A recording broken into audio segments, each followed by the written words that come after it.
আপনারা অনেকভাবে পাস্তা বানিয়ে খেয়েছেন। এইভাবে একদম দেশি স্টাইলে পাস্তা বানিয়ে খেয়ে দেখুন, আপনাদের দারুণ লাগবে। প্রথমে আমি কয়েকটা কড়াইতে জল দিয়ে নিচ্ছি। জলটা গরম হয়ে গেলে তাতে আমি দিয়ে নেব পরিমাণ মতো পাস্তা, আর তাতে দিয়ে নেব আমি স্বাদ মতো নুন আর সামান্য সাদা তেল। সাদা তেল দিলে পাস্তাটা সেদ্ধ হওয়ার পর লেগে যাবে না। তারপর আমার পাস্তাটা যতক্ষণে সেদ্ধ হবে ততক্ষণে আমি একটা দুটো তিনটে কাঁচা লঙ্কা কুচি কুচি করে কেটে নেব। আমি রসুন আর আদাটাকে থেঁতো করে নেব, আর পেঁয়াজ কুচি, টমেটো কুচি, আর আমি বিনস কুচি করে নিয়েছি। আপনারা চাইলে বিনস ব্যবহার করতে পারেন। আমার সবজিগুলো অলমোস্ট কাটা হয়ে গেছে, ততক্ষণে আমার পাস্তাটাও সেদ্ধ হয়ে এসেছে। আমি পাস্তাটা নামিয়ে নিলাম। তারপর দেখুন আমার টমেটো কুচি, পেঁয়াজ কুচি, লঙ্কা কুচি এগুলো কাটা রেডি। এরপর আমি কড়াইতে তেল দিয়ে নিলাম। তেলটা গরম হয়ে গেলে তাতে আমি ওই আদা আর রসুন কুচিটা দিয়ে নিচ্ছি।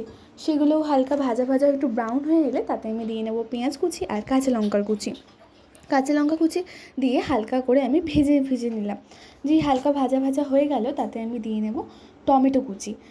টমেটো কুচি দিয়েও আমি সেটাকে ভালো করে নাড়বো যতক্ষণে পেঁয়াজটা ভাজা ঠিক মতো না হয়ে যাচ্ছে। পেঁয়াজটা ঠিক 50-60% ভাজা হয়ে গেলে তাতে আমি দিয়ে নেবো একদম সরু করে কাটা আলু আর সরু করে কাটা সিম কুচি, আর তাতে আমি দিয়ে নেবো স্বাদ মতো নুন আর পরিমাণ মতো হলুদ দিয়ে ভালো করে নাড়িয়ে চাড়িয়ে আমি এটাকে ভাজা ভাজা মতো করে নিচ্ছি। তারপর মাঝখান থেকে দেখুন তেল ছেড়ে যাবে, তার মধ্যে আমি একটা ডিম দিয়ে নিচ্ছি।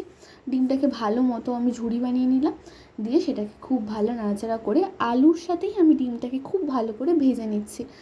আর আমার ডিমটা এখন ঝুড়ি ঝুড়ি করে যাওয়ার পর ভাজাটা হয়ে গেল। তারপর কিছুক্ষণ কড়াইতে 2-3 মিনিট মতো রেখে আমি নাড়াচাড়া করে নেবো। তারপর আমার সেদ্ধ করে রাখা পাস্তাটাকে আমি এর মধ্যে দেবো। পাস্তাটা আমি দিয়ে নিচ্ছি।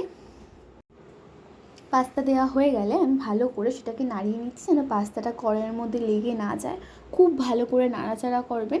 যত নাড়াবেন মানে হালকা পাস্তাটা ভাজা ভাজা হয়ে এলে টেস্টটা আরও ভালো হবে। তারপরে আমি এখানে দিয়ে নিচ্ছি পাস্তা মশলা। আপনারা চাইলে ম্যাগি মশলা বা চাউমিন মশলা ব্যবহার করতে পারেন। তারপর ভালোভাবে নাড়াচাড়া হয়ে গেলে একদম রেস্টুরেন্টের মতো খেতে হয় পাস্তাটা, দারুণ টেস্টি হয়। সস দিয়ে পরিবেশন করুন, আপনাদের অসাধারণ লাগবে। আর হ্যাঁ, ভালো লাগলে অবশ্যই একটা লাইক, সাবস্ক্রাইব অ্যান্ড শেয়ার করবেন।